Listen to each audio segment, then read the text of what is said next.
Magandang araw sa ating lahat. Kung bago ka pa lamang sa aking channel, maaari bang mag-subscribe ka, kaibigan? I-share at i-like mo na rin ang aking mga video. Maraming salamat. Ibabahagi ko naman ngayon ang kwento sa buhay ng isang dakilang reyna sa Hilaga, si Aurora. Si Aurora, ang dalaga ng glacier, na nag-uutos sa hindi natitinag na pananampalataya ng hindi mabilang na mga mortal sa Hilaga, ay nagbibigay ng kawalang hanggan sa mundo. Sa kanyang kabataan, tiniis niya ang paghihirap ng kanyang likas na lakas para sa frost magic hanggang sa dinala siya ng mga disipulo ng liwanag sa Queen's Peak, kung saan nakatanggap siya ng pagbubuhos ng liwanag na nagbigay sa kanya ng immortalidad.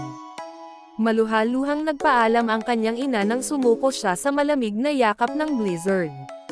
Naidlap si Aurora ng 1,000 taon sa tuktok ng tuktok. Sa kanyang paggising, bumungad sa kanya ang katotohanan, ang tunay na kawalang hanggan ay nasa panandaliang emosyon, gaya ng huling nakaaaliw ng ngiti ng kanyang ina. Kaya, nagpasya si Aurora na ipagkaloob ang kawalang hanggan na ito sa mundo. Sa sandaling iyon ay ipinanganak ang isang alamat sa Hilaga. Ang alamat ay nagsalita tungkol sa mga taong malapit ng mamatay na aakyat sa Queen's Peak, na naghahanap ng malamig na yakap ng Diyosa doon. Kung ipagkakaloob, ang lahat ng alaala, pananabik, at damdamin ng isa ay may iwan sa kanyang Diyosa, na magmamahal sa kanila hanggang sa katapusan ng panahon. At sa gayon, mabubuhay sila sa kawalang hanggan. Habang ang mga baga ng apoy sa kampo ay humihina, at ang walang humpay na gabi ng nyebe ay nagsisimulang lumaganap, ang tradisyonal na alamat ng Northern Vale ay muling nagkakaroon ng anyo nito sa walang kamatayang mga awit. Itaas ang inyong mga boses, mga anak, at hayaang umalangaw-ngaw ang mga dayandang. Sapagkat kami ay umaawit ng mga nagyayelong lupain, ng walang hanggang walang hangganan, ng marilag na pagsilang ng Queen's Peak, lahat sa isang araw na yakap. Ang alamat ay nagugat pagkatapos ng isang malayong digmaan ng, sa aming mga pangarap na nakadikit sa aming mga dibdib, sa pagkakatulog ay nakibahagi kami. Ang nagniningas na apoy ng Iceland Golem ay sumalungat sa banal, at ang Diyos ng liwanag ay nagpatawag sa mga glacier, na lahat ay may kahangahangang disenyo. Ang pagdaan ng 4 na milenya, ang napakalaking kamay ng panahon, ay nagwalas ng mga Diyos at mga rebelde mula sa lupain. Ang mga glacier ay tumahimik, ang nagyayelong kalawakan ay tahimik, hanggang sa isang dalaga ang nagising, na kumawala sa kanyang mga gapos. Pinamamahalaan ng kanyang mga daliri ang napakalamig na paghahari ng nyebe, ang kanyang belo ay ang hamog na nagyelo, kung saan nananatili ang liwanag. Si Aurora, ang dalaga ng glacier, walang kamatayan at ingrandi. Ang kanyang alaala ay walang laman, na puno ng malamig na tawag ng gabi, ngunit ang utos ng Diyos, ay umalangaw-ngaw sa mga alingaw-ngaw ng dagandong ng avalanches. Ipagkaloob ang kawalang hanggan sa mundo at bumaba, Diyosa, mula sa nagyayelong pugad ng Queen's Peak. Sa malawak na snowfield ng Northern Vale, ang dalaga ng glacier's path ay nagbubukas. Ang mga mortal ay umawit ng mga papuri, mga panalangin na tame time at matapang, mga kwentong nakaukit sa mga snowflake, kasaysayan na dapat pagmasdan. Ipadala ang kawalang hanggan, O Diyosa sa kaitaasan. Hayaan ang hangin at nyebe na dalisayan ang ating mga kapalaran kailanman. Isang banal na utos, isang misyon na natatakpan ng ambon, ngunit natagpuan ni Aurora na ang mga salita ay misteryoso at hindi hinahalikan. Mabilis na mga snowflake, sa pagtugis ng biyaya ng kawalang hanggan. Ngunit ano ang walang hanggan? Sa mga nagyelo na lupain, ang sagot ay nakatago sa loob ng pinagtataguan nito. Sa labyrinth ng puso, tulad ng mga snowflake na sumasayaw sa kaguluhan, ang mga panalangin sa Diyosa ay nananatili, ngunit ang kanyang mga kamay ay hindi dapat mawalan ng pag-asa.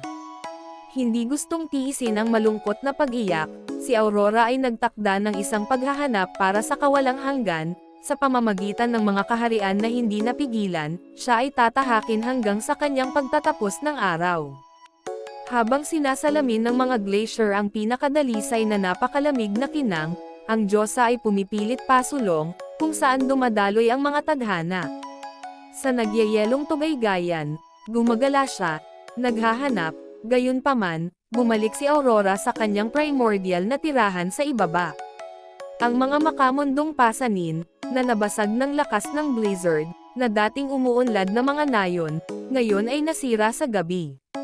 Walang apoy ng apuyan, ang kanilang dating mainit na kasiyahan.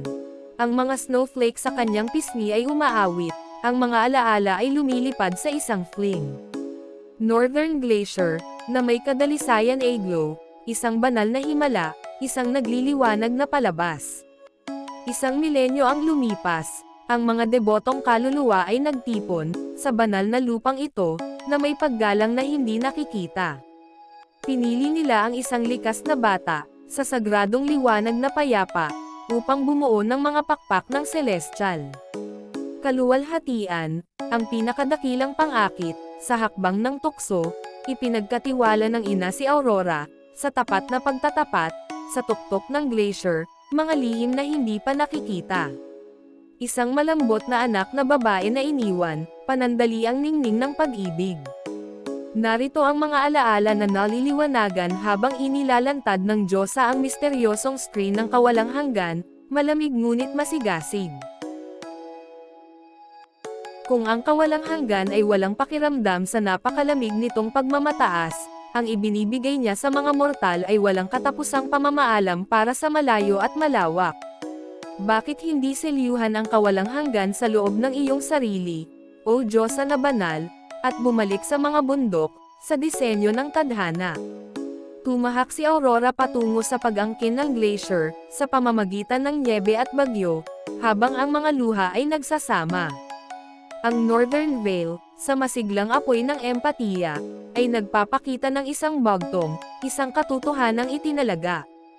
Habang ang malamig na hangin ay nagbubunyag ng isang sinaunang nalalatagan ng nyebe na landas, 1,000 taon na ang nakalipas, ang kapalaran ng ina ay nakamamatay, isang nagyayelong bilangguan, isang malungkot na pag-angkin. Nagniningning ang mga nagyelo na litid na may nagniningning na apoy, minamasdan ni Aurora ang huling alaala ng kanyang ina. 1,000 taon na ang nakalilipas sa isang nayon na napakahina, ang nyebe at mga unos ay nagbabanta sa mga bubong, isang nakalulungkot na kwento. Ang isang marupok na frame, ang regalo ng hamog na nagyelo, ang kanyang lakas ay masakit, ang Aurora, sa pagkakasakit, ay magiging isang parang multo. Mga langit, maawa ka, huwag hayaang maging mahina ang aking snowflake, nanalangin ang walang magawa na ina sa mga glacier, ngunit walang epekto. Ang tapat na mga alagad, bilang mga anghel, ay maglalayag. Sa Queen's Peak, dinala nila si Aurora ng walang kabiguan. Ang nakakagat ng malamig na hangin ay hindi nakapipigil sa kanya, ni nakakapigil. Ang matatag na ina ay naglakas loob sa hamog na nagyelo, ang paghihirap ng kanyang puso. Sa ilalim ng 100 pagsusumamo, isang maantig, nakakaiyak na paglalahad, nakilala ng ina ang kanyang pinakamamahal na anak, sa patas na detalye ng yelo. Mula sa yelo at nyebe, isang gown na ethereal, sa kabila ng map-atla, isang maningning na belo ng liwanag, sa napakagandang disenyo ng tadhana. Wala ng sakit, wala ng dalamhati, sa walang hanggang landas, Aurora, dalisay at maganda, lampas sa kahinaan ng buhay. Ang tapat ng liwanag, ang kanilang mga tinig ay banal, ay nagpahayag sa ina, sa solemneng linya, sa tabi mo, ang kanyang buhay, isang panandaliang disenyo, sa loob ng yakap ng glacier, si Aurora ay magniningning. Isang paghihiwalay, panandalian, iniwang halik ng pag-ibig sa likod, luha sa kanyang mga mata, puso ng ina na pinagtagpo. Hindi niya inaagawan ang kanyang anak na babae ng kanyang liwanag, napakabait, nag-iisa sa kanyang paglalakbay, laban sa hiling ng nyebe. 1,000 taon ng nyebe, isang epikong rehas na bakal, ina at glacier, sa kawalang hanggan, pinagsama. Sa frozen na libingan, ang kanilang mga kaluluwa ay nakahanay. Ang mga snowflake ay nahuhulog tulad ng pabulong na tula ng mga glacier. O Aurora, sa pamamagitan ng Ian's chime, pamana ng isang anak na babae, panalangin ng isang ina sa kasaganaan nito. Sa loob ng walang hanggang yelo, isang panandaliang palm na nagyelo sa oras. Ang Queen's Peak ay nagtataglay ng katotohanan, isang kwento ng pag-asa at dumi, isang ina, na punit sa twixt kawalan ng pag-asa at pag-asa, sa kanyang kalakasan. Sa glacial grip, kung saan kumikinang ang mga ilaw ng aurora, ang kanyang gown, isang kumikislap na sayaw, ang kanyang mga buhok, ang mga frosty tendrils sa isang malamig na klima. Ang frost magic ng aurora, sa maningning na pamumulaklak nito, ang diyosa ng glacier, na nag-aalis ng nagyayelong dilim. Nahawakan niya ang malalim na kasuotan ng kawalang hanggan upang pakinggan ang mga panalangin ng sangkatauhan, at ang sariling himig ng kanilang puso. Walang palaisipan, ang bugtong na ito, sa sinaunang pamana, regalo ng kanyang ina, sa kabila ng libingan sa lupa. Ang nagbibigay sa glacier na walang hanggan, ay ang napakaraming lumilipas na mga snowflake, at matamis na pabango ng mga emosyon.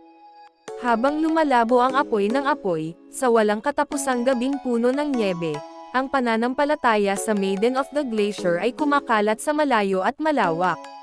Mga buhay na mortal, isang mabilis na pag-agos, tulad ng mga kislap sa paglipad, tanging ang kanyang presensya ang nananatili, sa walang hanggang kapangyarihan. Gamit ang mga daliri, ginagabayan niya ang napakalamig na kagat ng nyebe, ang kanyang belo, isang kumikinang na balabal ng liwanag, ay maaaring magpahiwatig. Bagamat kumukupas ang mga glacier, at nagsimulang dumausdas ang mga yelo, ang diyosa ng Queen's Peak ay nakatayong matangkad, na may hindi natitinag na pagmamalaki. Umakyat sa glacier, o mga kaluluwang papailanglang, dalahin ang iyong mga alaala, iniisip, tawa, at marami pa. Sa kanyang presensya, o mga kaluluwa, ang iyong mga hangarin ay nagsusumamo, para sa ligtas na kanlungan ng iyong mga espiritu, magpakailanman upang galugarin. Bibigyan ka niya ng nyebe, yelo at init, sa kanyang yakap, ang iyong diwa ay ibabalik, isang tahanan sa kawalang hanggan, magpakailanman upang sambahin.